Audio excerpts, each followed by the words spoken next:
RCB జట్టు నిన్న విజయం సాధించింది.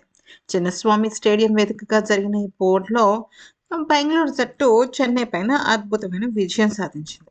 కానీ ఎక్కడైతే కోహ్లీ ఉంటాడో అక్కడ సూపర్ డూపర్ డ్రామా అయితే ఉంటుంది. ముఖ్యంగా చెన్నై బౌలర్ ఖలీల్ అహ్మద్ అద్భుతమైన లైన్ అండ్ లెంత్‌లో కోహ్లీని ఇబ్బంది పెట్టాడు.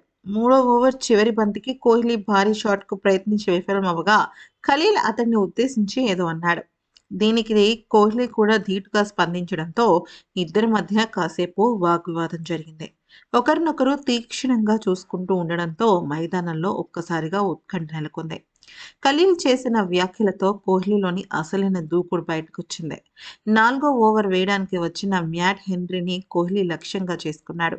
లెంత్ బంతిని అద్భుతమైన మణికట్టు వేగంతో డీప్ మిడ్ వికెట్ దిశ మీదుగా 85 మీటర్ల భారీ సిక్సర్‌గా మలిచాడు.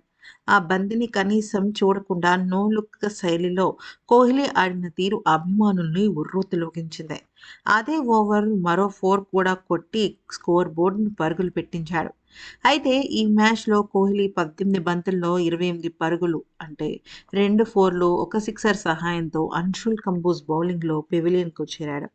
ఈ స్వల్ప ఇన్నింగ్స్‌లోనే కోహ్లీ ఒక అరుదైన ఘనత కూడా సాధించాడు. ఐపీఎల్ చరిత్రలో ఒక జట్టు పైన అత్యధిక పరుగులు చేసిన బ్యాటర్‌గా రోహిత్ శర్మ రికార్డ్‌ను ఆహ్, విరాట్ అధిగమించాడు. రోహిత్ కోల్కతా పైన 1100 పరుగులు చేస్తే కోహ్లీ ఇప్పుడు 1188 పరుగులతో అగ్రస్థానానికి చేరుకున్నాడు. అయితే రోహిత్ చేసిందేమో కోల్కతా పైన, కోహ్లీ చేసిందేమో చెన్నై పైన అనమాట. ఖలీల్ అహ్మద్ స్లెడ్జింగ్ చేయకపోయి ఉంటే కోహ్లీ మరింత నిలకడగా ఆడి ఉండేవాడేమో అంటూ కొంతమంది విశ్లేషకులు అభిప్రాయపడుతున్నారు.